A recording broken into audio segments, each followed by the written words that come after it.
The world is facing an unprecedented refugee crisis.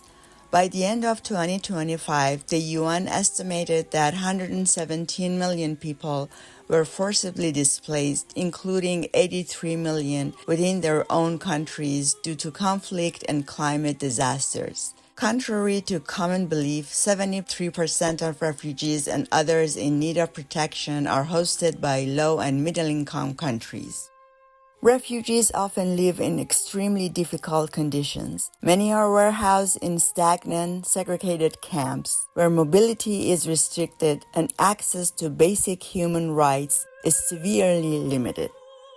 Refugee return rates are the lowest in decades. In 2020, only 1% were able to return home. Combined with personal and societal needs, scarce resources, and the high costs of reconstruction, this reality demands a holistic, collaborative approach to rebuilding. This capstone examines how social workers are essential at the micro, meso, and macro levels of reconstruction, addressing trauma, economic instability, and social disintegration. In post-conflict settings, poor coordination among mental health, peace-building, and livelihood sectors undermines the effectiveness of recovery efforts. Without trauma-informed, people-centered, and decolonized approaches, resources are misused and programs become redundant, contradictory, or unsustainable.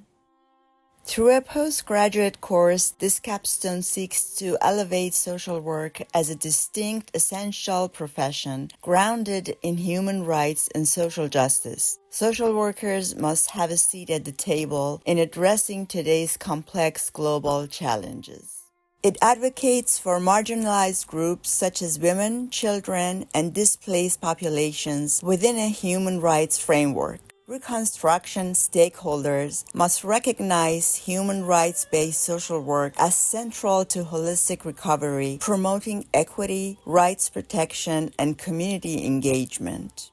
The capstone also addresses the emotional impact of post-conflict work as well as secondary trauma and burnout among providers.